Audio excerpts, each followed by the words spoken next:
because a lot of people still believe that you can only have a significant presence in the world with these social media platforms. That's the source of their power. I believe there's huge pressure behind the dam in regards to the fact that everybody understands that these places are tyrannical and that they control ideas.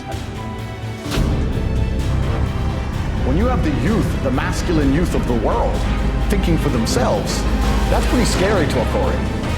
I think the morning routine is something that will set anybody up for success, right? Because when you wake up, and I wake up, and the next guy wakes up, we all have about the same number of time.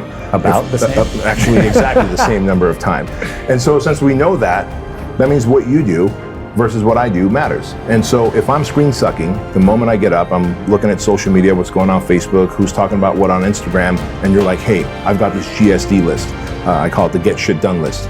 And the GSD list is you're just gonna wake up and dominate your day. Like my morning routine is wake up, never hit the snooze button. We've talked about this on your show previously. Drink my 30 ounces of water because Sean Stevenson said so, and then take a shower, and then end up downstairs with my protein shake and my coffee and more water and work off my GSD list. Like that sets me up to win. Checking in on social media is not part of my morning routine because all of a sudden, something on social media might trigger me to feel like I'm missing out, might trigger me to feel like I should have been at an event, might trigger me to feel like a sense of guilt, a sense of shame, a sense of whatever. And any of those things, any of those feelings and emotions are not things that I would take into the battle of business. And I'm in the battle of business because when I make money, I can have a greater sense of meaning with it.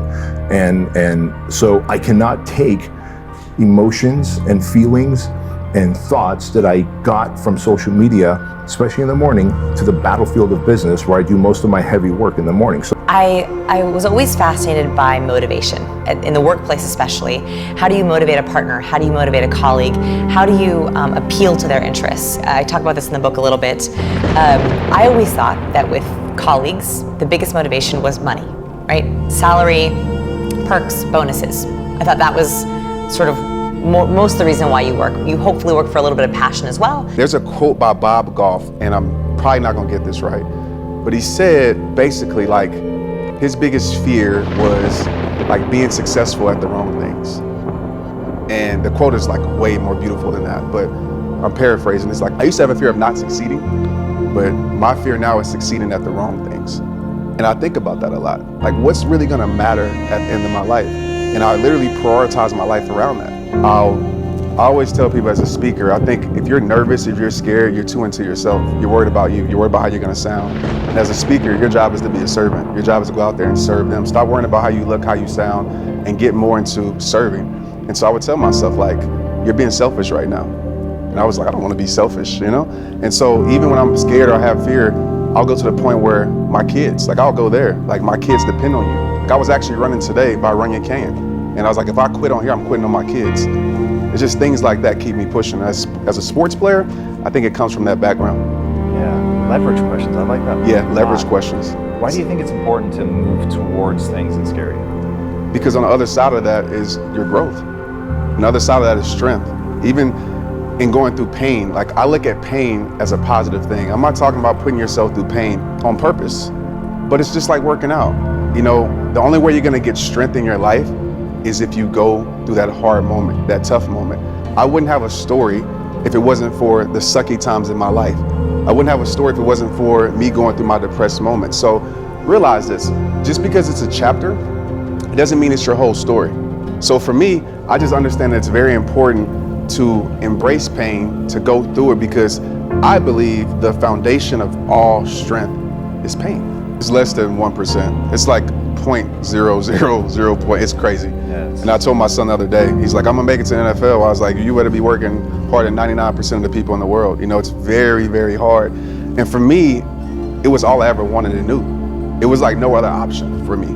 So that's the powerful thing about tunnel vision, is that when you really focus on something, you really want it, it's very possible. But the thing is, a lot of people aren't willing to go through the hard times, put in the work when nobody's looking. I think I tell my son all the time, I'm like, okay, you went to track practice, but guess what? This is something that everybody does. What are you gonna do that your teammates aren't doing? Because you don't have to just be the best on your team, you gotta be the best in your city, the best in your state, one of the best in the world to be able to make it. So it's a whole different level of commitment, and that's where that championship mindset, it came to me from. But the higher your testosterone level, the more likely you are to stand up and say something that the group doesn't agree with. The basic premise behind it, biologically, is you're more prepared to defend your idea. If you stand up against 5 men and say, you're wrong, I believe this, at some point, and especially in history, that can become violent. So if you don't have the capability, or at least the bravery, to stand up and face the possibility of violence, you're more likely to just comply with the group thing. So they've done a whole bunch of studies that proves somebody who is combative, not in a negative way, but combative as a whole in regards to not physically afraid of having a confrontation, let's say, is more likely to have an independent idea as opposed to somebody who is the complete opposite. They're just pure groupthink because fish swim in schools, right? It's how they protect themselves. What if that was it? You just nailed it. All of the meaning of life is, there's your orb. Congratulations, it's covered with a shit ton of gunk. Your job is to take the layers off.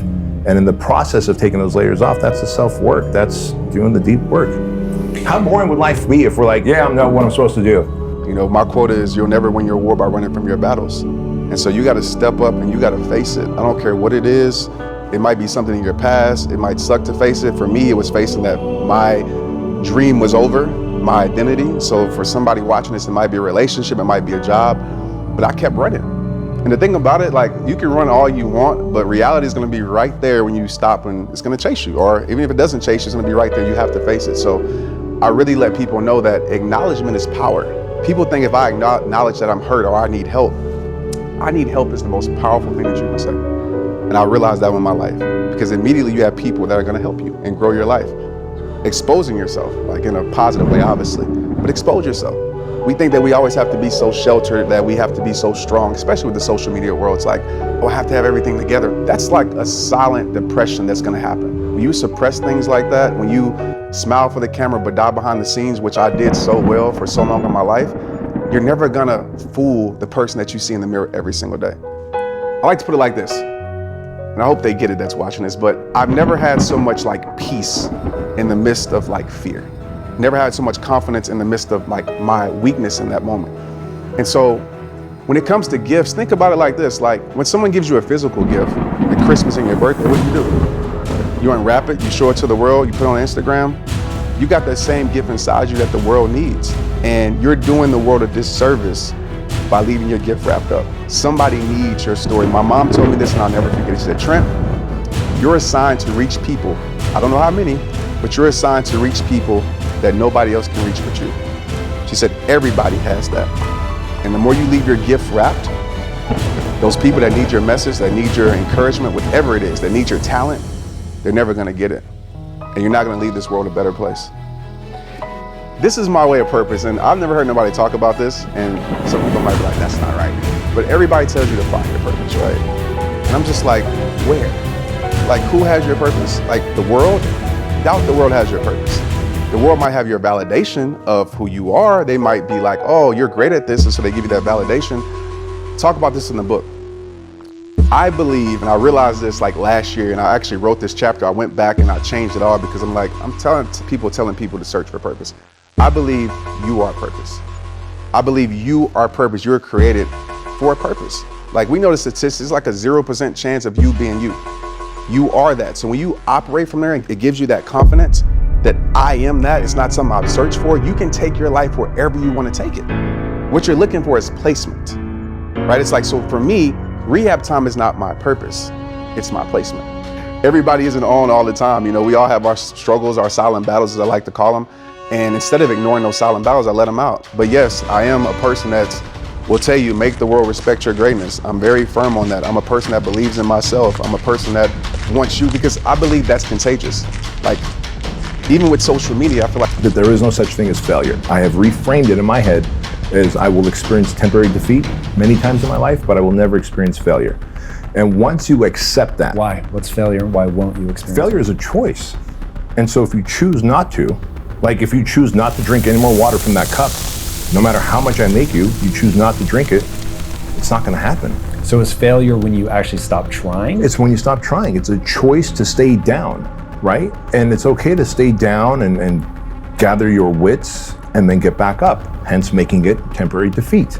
The moment you choose to stay down because of not trying, you have given up. So let's just say giving up instead of failure. Failure shouldn't even exist. It's temporary defeat. So the whole notion of frenemies I find really, really intriguing. And this is something certainly that I've dealt with in my life. And it was weird to me how until I read that. Why do you think it's important to move towards things that scare you? Because on the other side of that is your growth. On the other side of that is strength. Even in going through pain, like I look at pain as a positive thing. I'm not talking about putting yourself through pain on purpose, but it's just like working out. You know, the only way you're gonna get strength in your life is if you go through that hard moment, that tough moment. I wouldn't have a story if it wasn't for the sucky times in my life.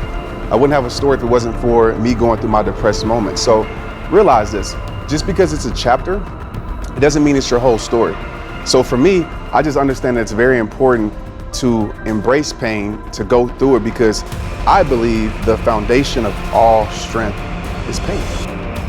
Where there's a correlation between people who are free thinkers and people who have opinions which differ from the norm, and they're just also